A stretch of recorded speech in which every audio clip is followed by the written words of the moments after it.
The date, November 26, 2005. The site, Bobcat Stadium in San Marcos, Texas.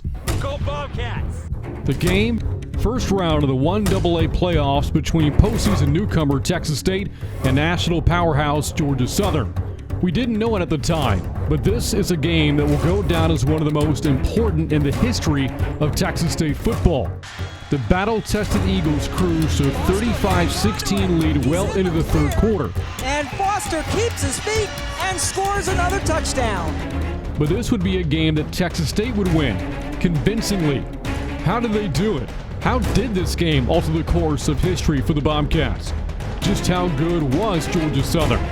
Whose legacy was forever written because of this game? Questions we'll answer in our first installment of Battle Cry Moments. First, we have to go back. 23 years back, to be exact, when Southwest Texas won the second of its back-to-back Division II national championships, completing one of the great two-year runs in Division II history, going 27-1 under the legendary Jim Wacker. The Bobcats were dominant those two seasons, winning by an average of more than 25 points a game, including wins by 29 points in their first Division II title game and by exactly 25 in the title game the year after. Coach Wacker left after that 82 season to take over as head coach at TCU. He was followed by John O'Hara, who kept the program's winning ways going, posting a 16-6 record his first two seasons. That 5-year stretch helped catapult the Bobcats in the move up to 1AA football. But then, the losing started. Between 1979 and 1984, Southwest Texas won 58 games and was 41 games over 500. Following the transition, it would take them 13 seasons to reach 58 wins, a stretch that saw the Bobcats finish 26 games under 500. While there were pockets of success, including the back-to-back winning seasons during Dennis Franchione's first 10 years as Bobcat head coach, the program just couldn't sustain the same level of success that they enjoyed at the Division II level. Some of that due to a constant change at head coach, 6 of them within Texas State's first 20 years playing Division I football. One of those coaches was Manny Matsakis, whose tenure lasted just one turbulent season that led to not only his dismissal, but to the departure of athletic director Greg LaFleur as well. It also resulted in the transfer of Barrick Neely from the University of Houston. Neely was a dual-threat quarterback looking for a change and, quite frankly, for more playing time and a bigger opportunity to prove himself. Neely showed a lot of promise at his first season, but his potential wasn't fully realized until the Bobcats brought on their new head coach, David Bailiff. A former Bobcat player, Bailiff was a member of the Southwest Texas teams in the late 1970s that helped lay the foundation for the national championship success that followed. Bailiff was a 4-year letterman from 1977 through 1980. He would later return to his alma mater for 2 different stints as an assistant, including defensive coordinator in the late 1990s.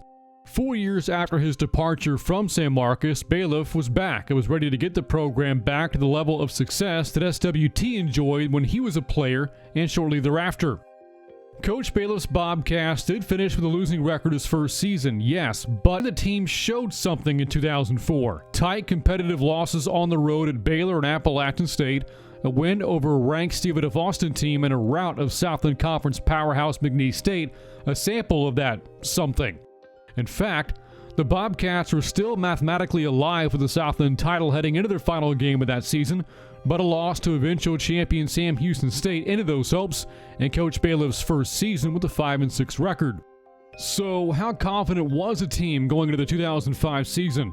Needless to say, very confident. That confidence showed to the tune of a dominant regular season, a 9-2 record with 7 wins coming by double figures, 4 of those by 30 points or more. Even the losses were encouraging. A tight 13-point defeat at Texas A&M, a game in which Barrick Neely arguably outplayed Reggie McNeil. 378 yards passing against the Aggie defense, including 3 touchdown passes, and also 1 incredible touchdown run in the fourth quarter and a comeback attempt that fell just short of a 44-31 loss in College Station.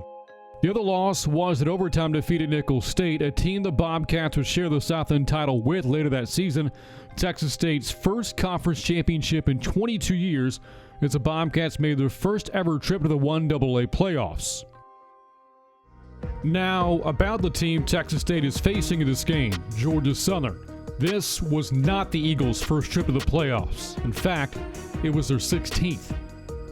Georgia Southern was to 1AA football what Alabama or Clemson is to FBS football today, as it a team that was championship or bust every season. Started the 90s with a national championship. They finished the 90s with another title. From 3 national titles under the great Irk Russell in the 1980s, another with Tim Stowers, and 2 more under Paul Johnson, who would later go on to coach in Navy and Georgia Tech, the Eagles had a stretch of 6 national championships from 1985 through 2000. The Eagles knew how to win when it counted the most. Although it had been 5 years since their last title coming into this game, this was a good Eagles team, now coached by Mike Seawalk.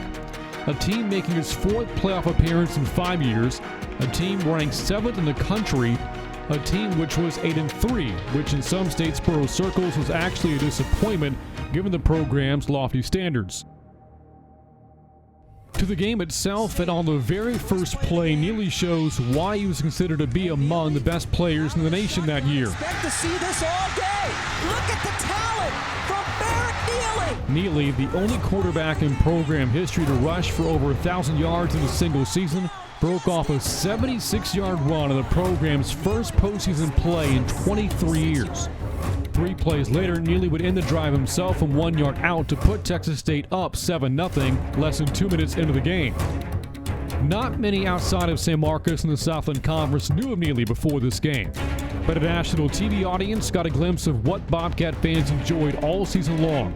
A quarterback whose dynamic playmaking ability led to arguably the greatest single season a signal caller has ever had at Texas State. Here's the thing about that quick opening drive, though. It put Georgia Southern on red alert. The Eagles responded with touchdowns in their first 3 possessions, led by a great quarterback play of their own from Jason Foster, who connected with Teddy Kraft on a pair of big touchdown plays from 38 and 57 yards out. The Eagles, they weren't messing around. A late field goal in the first half and an early touchdown to start the second half made it a 21-16 game. But the Eagles kept coming. Namely Foster, who was incredible that day. In fact, at that point, he was outplaying Neely in Neely's house. So much so that by the time the score was 35-16 Georgia Southern, there was doubt about how much longer Neely would be in his house. So that takes us back to where we started this battle cry moment.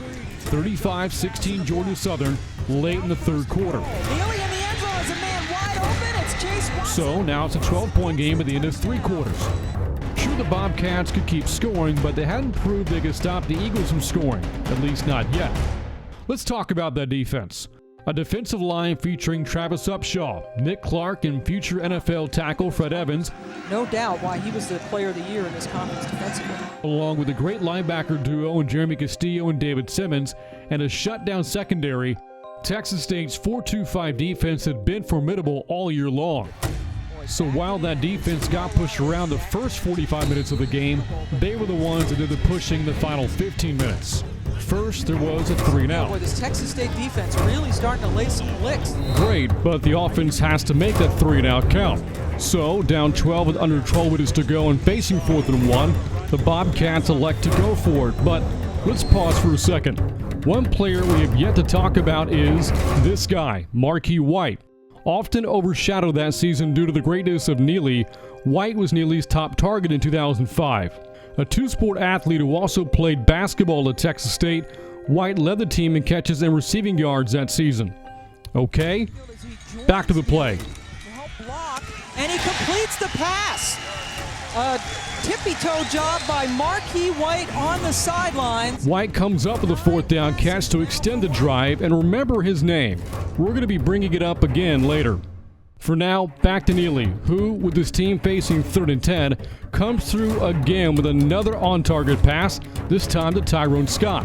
Barrett Neely has shown us his accuracy, his ability to move. He makes great decisions, and now we get a taste of his arm strength. Next play, a touchdown strike to Damian Williams.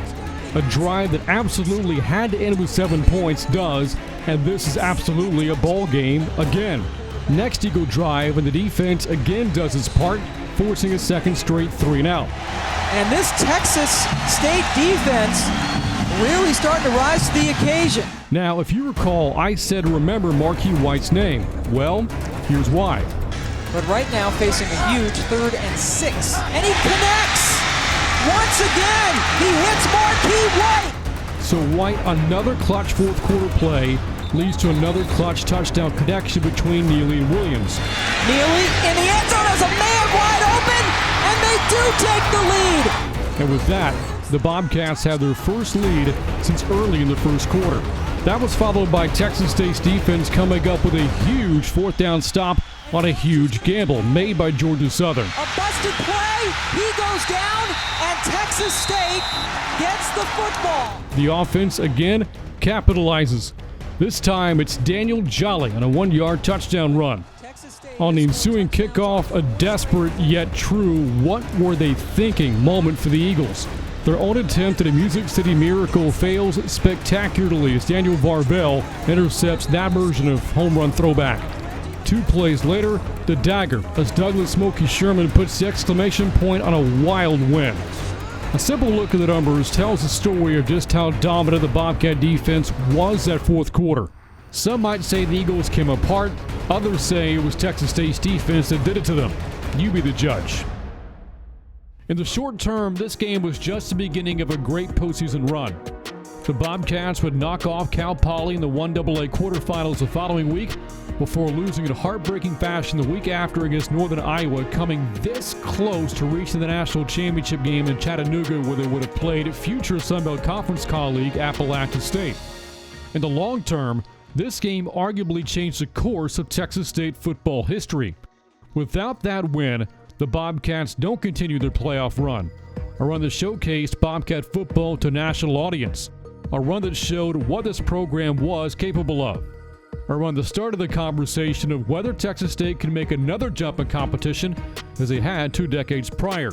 The student body, alumni, and San Marcos community were rejuvenated. A lot of folks around this area very excited about Texas State football. Suddenly, the expectations for Bobcat football, which had been so low for the better part of 20 years, and the thrill of back-to-back Division II championships so far back in the rearview mirror, had been changed.